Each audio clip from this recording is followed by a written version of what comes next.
балалар? Сәлеметсіздер, мұғалім. Көңіл-күйлерің қалай? Жақсы. Сабақты бастауға дайынсыңдар ма? Иә. Жақсы. Олай болса, ортаға келіп, амандасып, бір-бірімізге жақсы көңіл-күй сыйлағанайық, иә? Шеңбер бойымен тұра қалайық.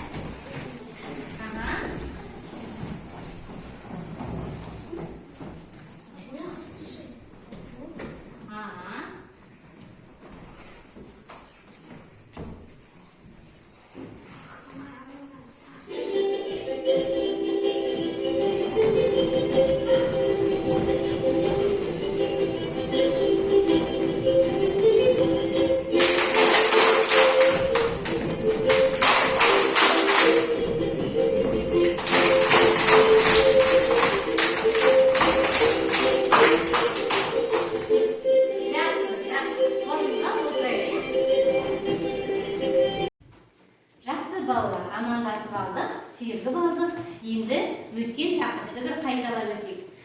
Бұл карусель ойыны білеміз. Өткен тапсырманы дайындалғандар болса, өткен тақырыпқа. Кәне, кім келеді? Ерасыл келе ғой.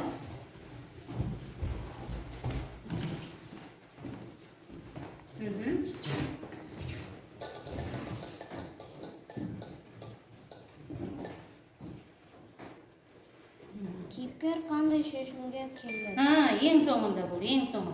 Қандай шешімге келді? Ол ағаштарды суғарам, астын қопсытам деген шешімге келді. Топырағын қопсыты, ағашқа күтім жасайым деген шешімге келді. Жақсы, отыра ғой. Ал, тағы, Айсұлу келе ғой.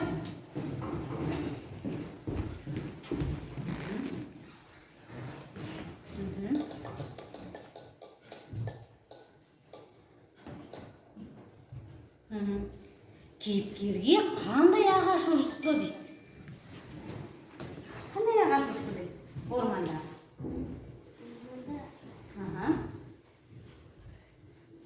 Қандай ағаш ұрысты дейді? Қарт емен ұрысты дейді. Кәне Айсұлу, қайталаймыз. Қарт емен ұрысты. Кәне Мадияр келе ғой. Қарт емен ұрысқан болатын,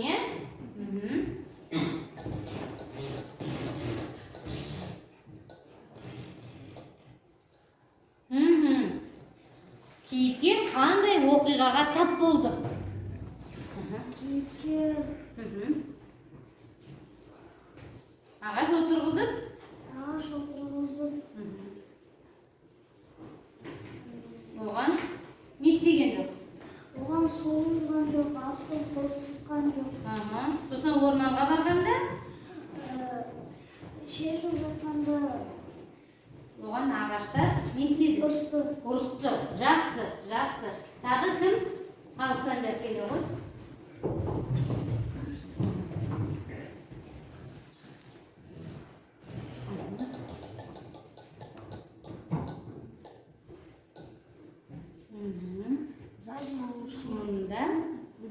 Балалар қайда барды?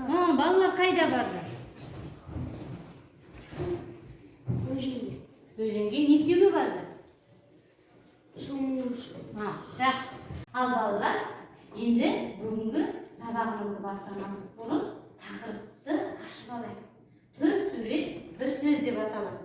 Қараңдаршы балалар, мына жерде суреттер берілген. Ненің суреттері екен?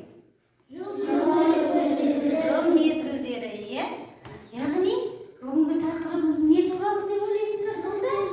Жыл мезгілдері туралы өтеміз деп ойлайсыңдар, өте тамаша. Олай болса, кітабымыздың 79-шы бетін ашайық. Жыл мезгілдері деген ертегі берген. Алдымен мен оқып беремін, одан кейін өздерің оқисыңдар, Кәне бәріміз мұқият қарап отырайық. Жыл мезгілдері. Ғасыр бабаның жыл атты жалғыз ұлы болыпты. Жыл 4 перзент сүйіпті. Перзент деген не балалар? Бала. 2 ұл, 2 қыз. Үлкені қыз шатақ мінезді. десе мә деген сотқарлау, басынан сөз асырмайтын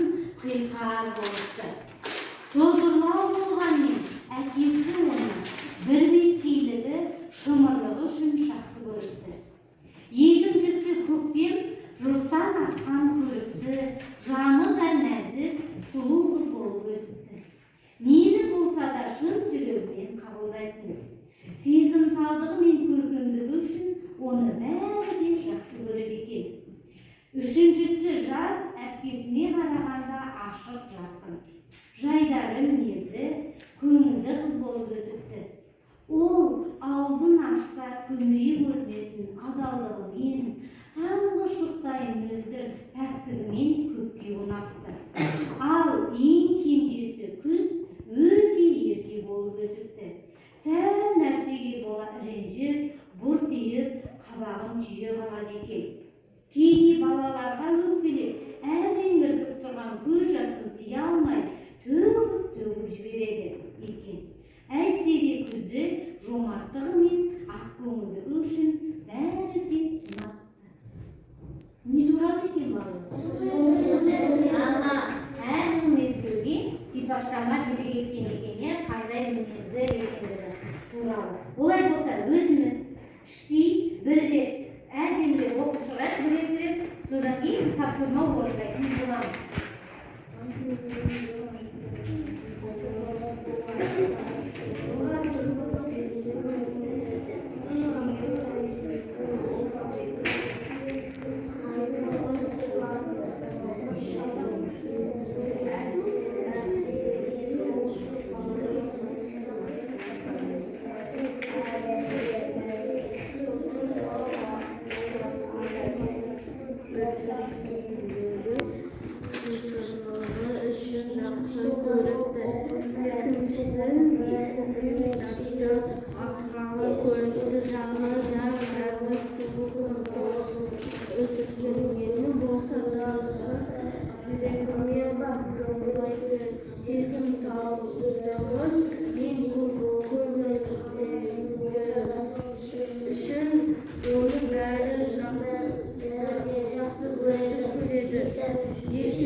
Мәтінді оқып болдық, енді топтық жұмыс жасауға кірісейік. 4 топтан 4 бала келе қалмаш, кәне, мына жерде сюжет таңдап аламыз. Кәне, таңдап ал. Кәне, енді маған айтыңдар, кімге қандай жыл мезгілі түсті? Қандай? Қандай бұны? Қыз мезгілі түсті, жаз, көктем және күз мезгілі. Енді балалар, осы жаңағы суреттеріңді мына альтердің ортасына жапсырасыңдар да, енді сол мезгіл бойынша ақпаратты жазасыңдар, сипаттап жазасыңдар. Ұқтық па? Жаңа мәтінде оқыдық қой, ол қандай, мінезі қандай, соны сипаттап жазамыз. Кәне, топтық жұмыс тез-тез орындап жіберіңіз.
тамақ беріп кетейік. Қане келе қойыңдар.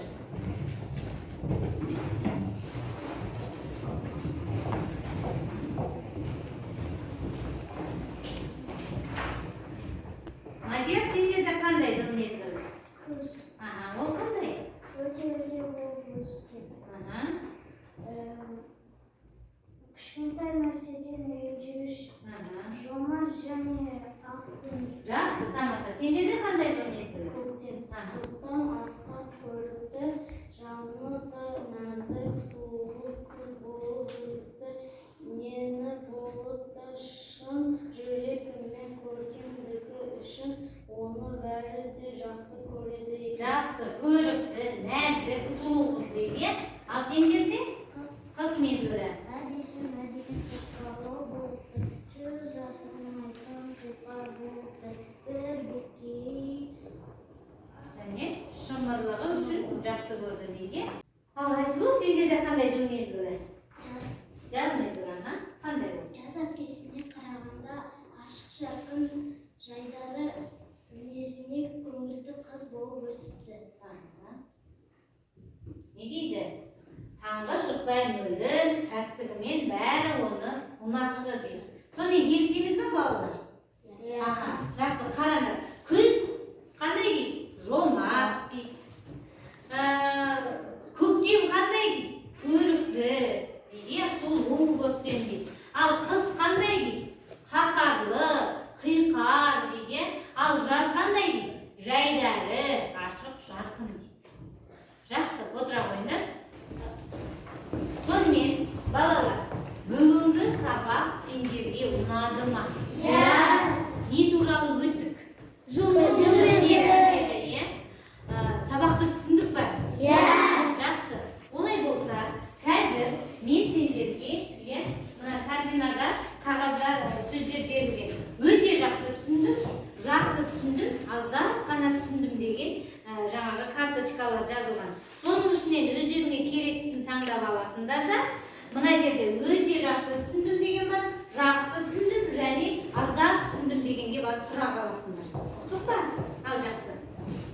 Ал ала қойыңдар. Тез қайсысын аласыңдар? Қалай түсіндің?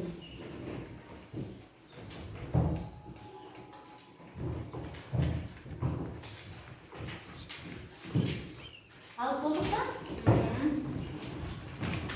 Ал кәне, ала қойайық. Қалай түсінді?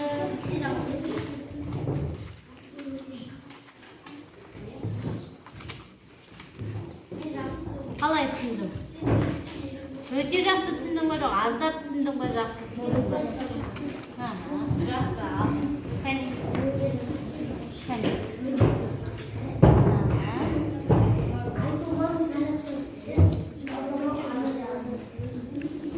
Мүлде түсінбеген бала жоқ, сонда? Кәне. Тез аламыз да